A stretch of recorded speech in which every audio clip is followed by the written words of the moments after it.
What's going on, guys? Here to recap UFC Vegas 56 that wrapped up on Saturday night. Alexander Volkov defeating Jairzinho Rozenstruik in the very first round with relative ease in that fight. So I'm going to go over all of the action that I had on this card, all of which you could have seen on the Best Bets and Props video. I dropped before the fights on Friday. Very parlay heavy card for me this week. Not all cards are like that. I do love my parlays. I do love risking very little to gain potentially quite a bit, but not all cards are parlayable. Not all cards have enough fighters where I feel confident, in pairing them together. But this card was one of those where we had 14 fights on the slate, and I was pretty confident that I was choosing the right 2, 4, and 6 fighters to pair together for a 2, 4, and 6 leg parlay on this card, and they all managed to come through. Every single one of them came through, so that was great that we chose the right ones. Some of the fights were a little bit closer than they should have been. For instance, my first 2-leg parlay, which calculated odds at plus 107, so just over plus money, was Damon Jackson and Alexander Volkov. So just talking about Damon Jackson briefly, who was the biggest favorite on the card, if I remember correctly. Closed around like a minus 700 or so.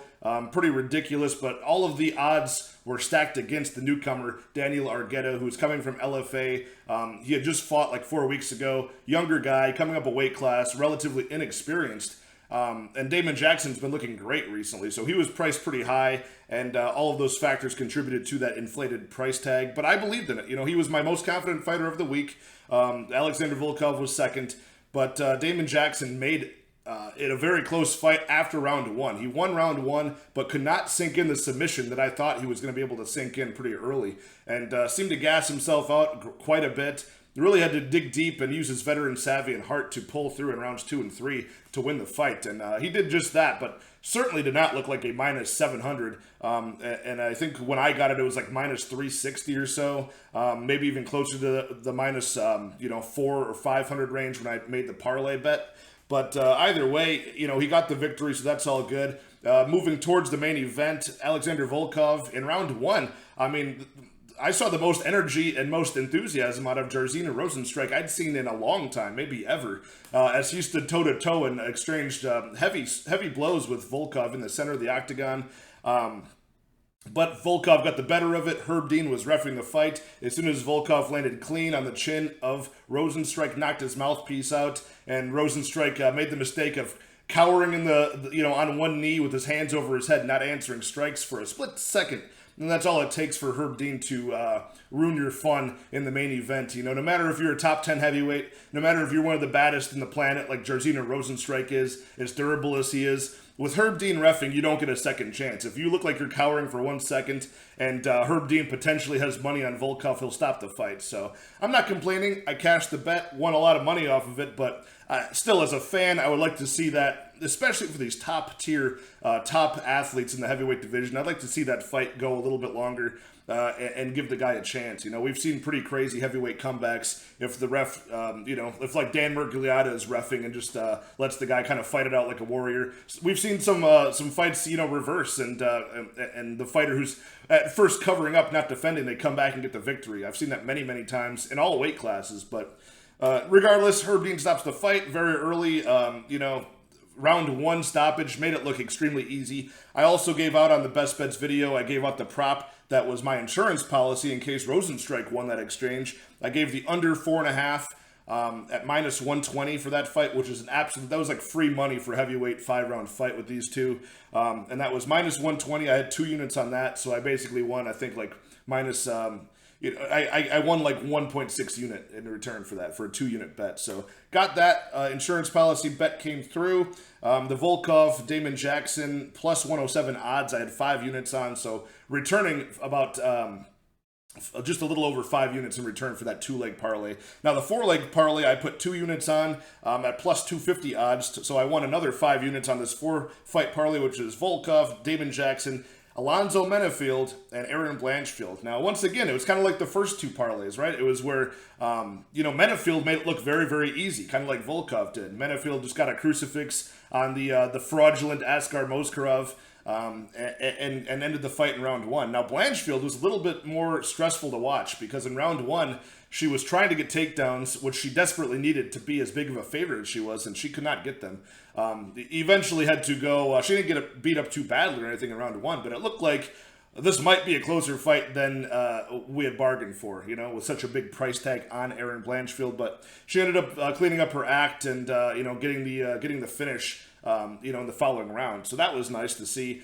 Opening fight of the night, and had one of our top people come through. So that was a 4-fight parlay, like I mentioned, plus 253 odds, 2 units to win.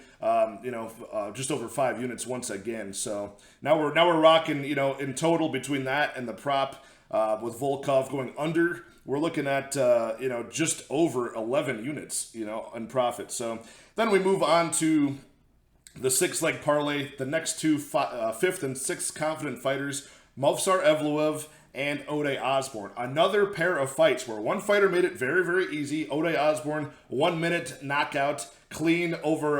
It was either an overhand right or like a counter right hook. But very powerful blow in round one on Zaruk Adishev. Knocked him out cold.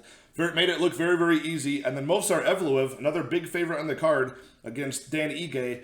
A lot closer. I mean, he used his skills, definitely won the fight, but it just wasn't like overwhelmingly impressive. You know what I mean? It wasn't overwhelmingly like he was going to end the fight at any moment. So it was still a little bit more of a nail biter when we're getting to that point in the night because you never know with. You never know with Dan Ige. He has that 50K Ige power. He can pack at any point in the fight. But nonetheless, Movsar Evloev, boring or not, it was effective and he got the job done, nailing a 2, 4, and 6-leg parlay. That 6-leg parlay was 1 unit on that for plus 578 odds. So we got 5.78 units on that. So just in the parlays alone, we cashed around 16 units. Had 1.6 units won on that under 4.5. Then we ended up losing. The other prop that I played was the Renat Fakhretdinov versus Andreas Michailidis. Somehow that managed to go all 15 minutes, costing me 2 units in return. So, still can't complain about anything. There was an amazing night. A lot of profit done. The other props that I gave out, I didn't play them because I had action on the fighters already, but that was Damon Jackson by KO or sub at minus 135. I gave that out in the best bets. Did not cash. Again, the only reason I didn't play that myself is because I had so much invested in the parlays on Damon Jackson, but unfortunately that did not cash, although I thought it was very close in round one. The other one that cashed was I gave out Menefield in round 1 or round 2. I saw that sitting at minus 125, and that was pretty much free money as well, as Menefield got the job done in round 1. I'm looking forward to the next pay-per-view card, UFC 275 this Saturday. Very exciting card. I'll have that content out this week, the full card breakdown and the best bets video. I'll aim to have those as early as I possibly can for this big Singapore card they have this weekend.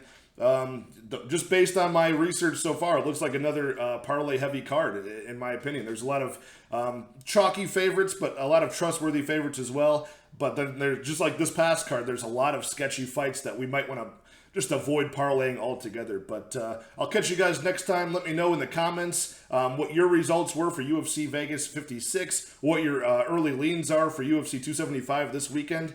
And I will talk to you guys next time. Leave a like, leave a comment, leave a subscribe.